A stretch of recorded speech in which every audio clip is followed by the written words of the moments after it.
국무회의 멤버는 아니지만 국무회의 할 때 증인은 어디 계셨어요? 국무회의 멤버가 아닌데. 그 대접견실에 한 20명 이상 앉을 수 있는 큰 테이블, 장방형 테이블이 있습니다.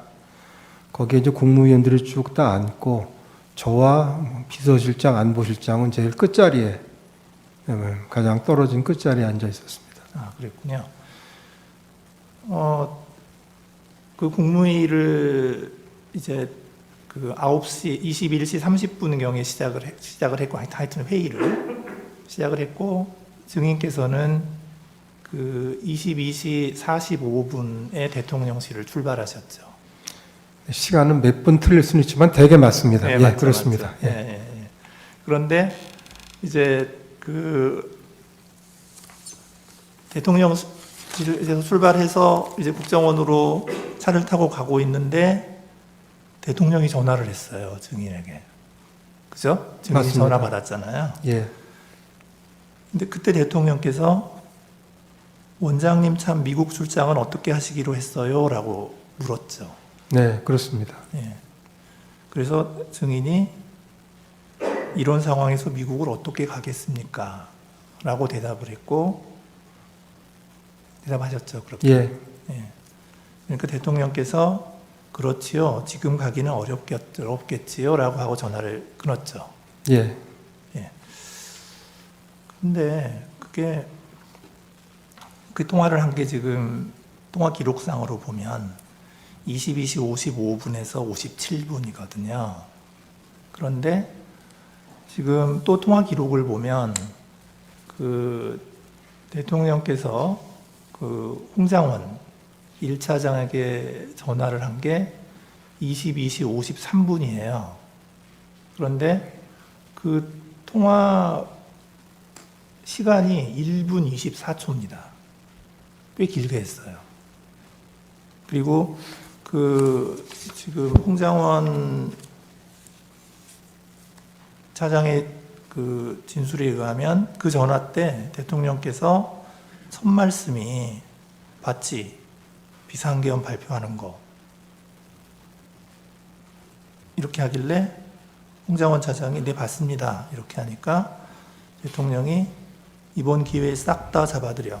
싹 다 정리해. 그리고 국정원에도 대공수사권을 줄 테니까 우선 방첩사를 도와. 지원해. 자금이면 자금, 인력이면 인력. 무조건 도와. 이렇게 말을 했다는 거고 홍장원 차장은 네 알겠습니다 라고 답변을 했다는 거예요. 그러니까 대통령이 그래 잘해 라고 격려하고 통화를 마쳤다. 그러니까 이게 1분 24초를 통화를 했으니까 그러니까 22시 53분에 전화를 해서 1분 24초 통화를 하고 그 다음에 22시 55분에 증인에게 전화를 바로 한 거예요. 그러니까 이 갭이 30초밖에 없어요. 그 말씀 좀 올려도 되겠습니까? 그 정확한 분은 제가 기억을 못 하고요. 네. 22시 55에서 57이라고 지금 돼 있는 걸 저도 봤는데 네네. 통화한 그 시간은 사실은 30초가 좀 안 되는 걸로 제가 기억합니다. 짧았습니다, 사실은. 증인하고. 예, 그렇습니다. 네. 그러니까 제 말은 뭐냐면 아니 대통령이 지금 홍장원 차장한테 이제 굉장히 굉장히 많은 지시를 막 했는데 그리고 나서 바로 국정원장한테 전화를 해가지고는 참 한가한 얘기를 한 거예요. 미국 출장 어떻게 하실래요?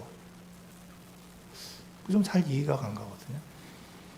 그래서 대통령께서 53분에 홍 차장한테 그런 얘기를 하셨는지에 대해서 저는 확신이 없습니다. 홍 차장 말을 신뢰하기가 좀 어렵습니다. 예. 그 다음에 23시 30분에 이제 국정원 정무직 회의가 열렸죠. 그렇습니다. 예. 그때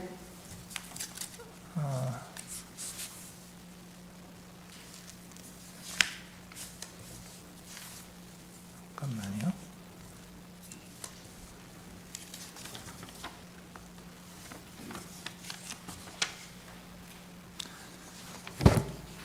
그때 홍장원 차장이 이런 얘기를 했죠. 원장님, 비상계엄에 대해 사전에 알고 계셨습니까? 라고 얘기를 했고, 제 기억은 원장님 이거 언제 하셨어요?였습니다. 아, 이거 언제 하셨어요? 네. 예. 그러니까 증인이 뭐라고 대답했어요? 뭐 그런 걸 물어보냐고 했습니다. 그랬죠. 네. 예. 그때 증인의 기분은 어땠습니까? 좀 엉뚱한 질문이고 사실 뭐 맞지 않는 질문이라고 생각했습니다. 네네. 그래서 이제 쭉 회의를 하고 이제 하여튼 좀 여러 가지 이제 업무에 관한 얘기를 하고 회의를 마쳤죠. 예. 회의가 끝났는데 이제 홍장원 차장이 쫓아왔죠. 뒤로 네, 따라왔죠. 몇 분 있다가 다시 왔습니다. 예. 그때 홍장원 차장은 이렇게 얘기를 해요. 대통령께로부터 전화를 받았습니다. 대통령께서 원장님이 미국 출장을 가셨는지 아셨나 봅니다. 이렇게 얘기를 하고 얘기를 했는데 증인은 그 당시에 뭐라고 대답을 했나요? 저는 딱 부러지게 뭐 얘기했던 기억이 없습니다. 무슨 얘기를 하는지 다 들어보려고 가만히 있었습니다. 그러니까 아무 말 없이 가만히 계셨다는 그렇습니다. 거더라고요. 네. 그리고 홍장원 차장이 다시 얘기를 합니다. 대통령께서 방첩사를 지원하라고 합니다. 라고 그런 얘기 했죠. 그렇습니다. 증인이 대답을 했나요? 무슨 얘기지 하고 생각을 했습니다. 대답은 안 하셨죠.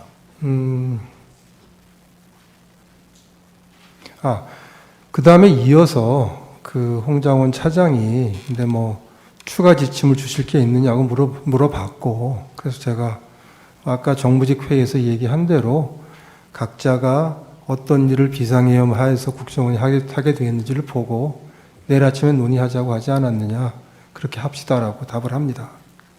그 앞에 홍장원 차장이 한 번 더 얘기를 하죠. 방첩사가 이재명, 한동훈을 잡으러 다닙니다. 그 앞이 아니고요.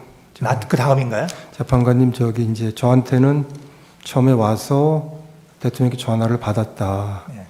제가 이제 궁금하죠. 뭐 무슨 말씀을 하셨나 했더니 이어서 방첩사를 도와주라고 했다. 저는 뭐 도와주라고 했다고 기억하는데, 그래서 말씀처럼 저는 이제 듣던 얘기고, 또 비상계엄하에서 방첩사를 우리가 도와줄 게 있지 않습니까?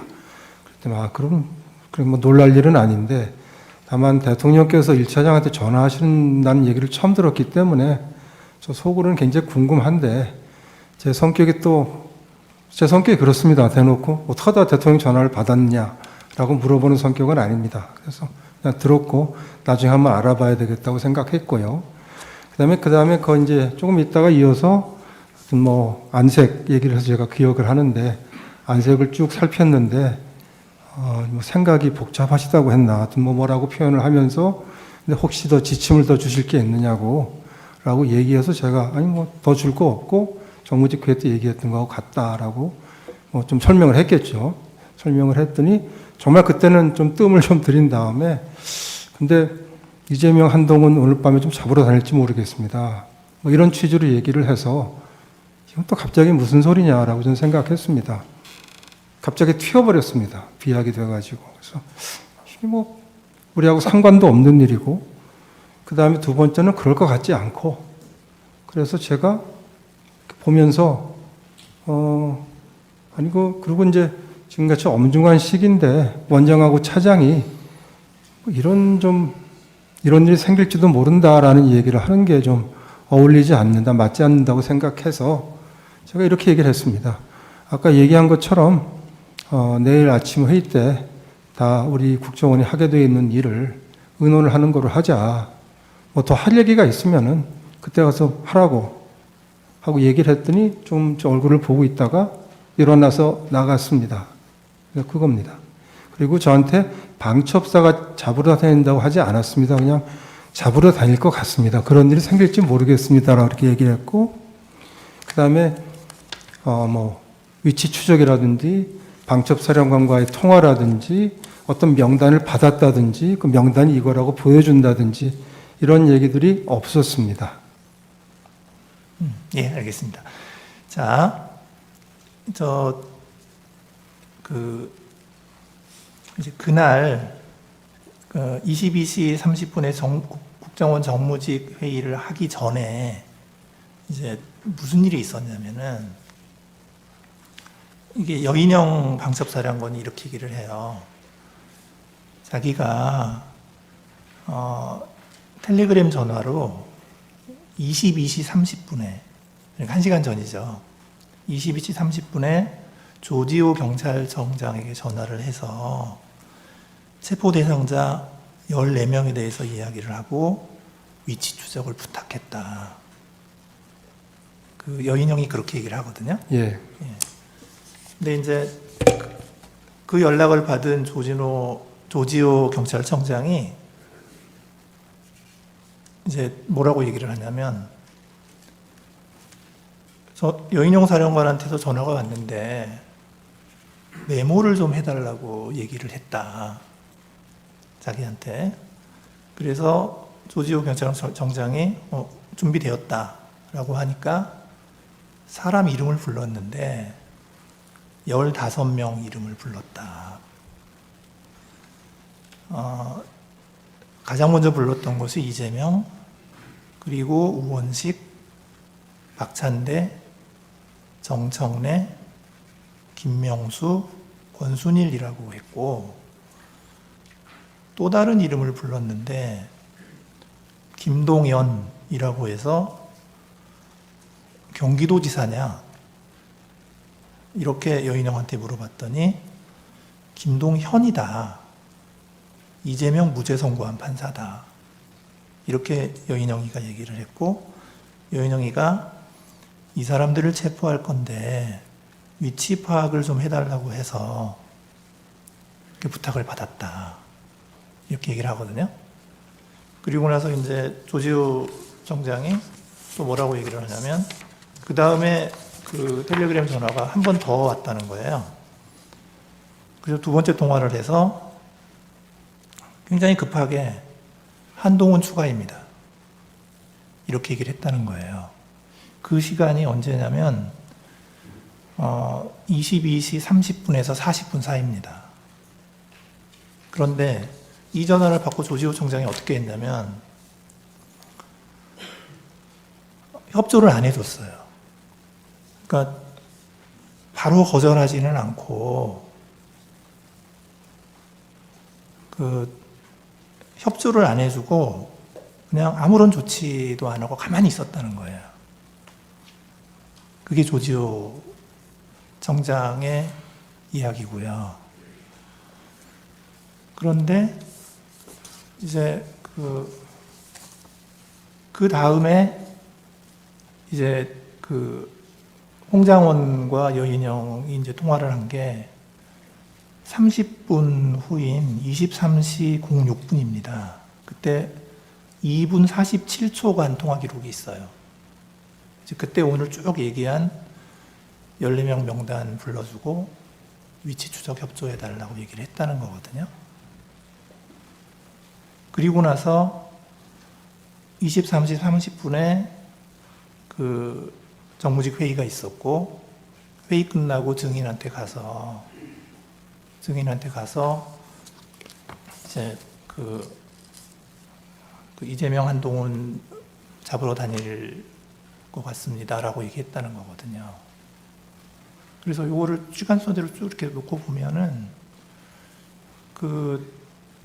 지금 이 홍장원 차장이 그렇게 한가하게 증인에게 얘기했을 것 같지가 않아서 그 증인이 들은 내용이 그냥 정말로 그냥 증인이 이렇게 듣고 나서도 이렇게 그냥 뭐 내일 얘기합시다라고 할 정도로 그 정도로밖에 얘기를 안 했나요?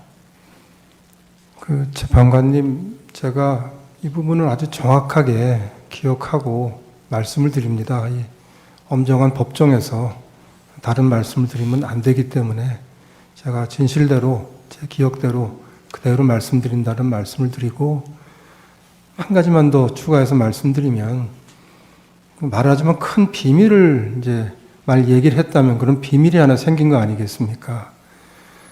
그렇게 큰 비밀이 생겼는데 제가 홍장원 차장을 교체하자고 대통령께 건의드린다는 것이 굉장히 어려웠을 겁니다. 근데 제가 정치적 중립을 이유로 해서 교체 건의를 드렸습니다.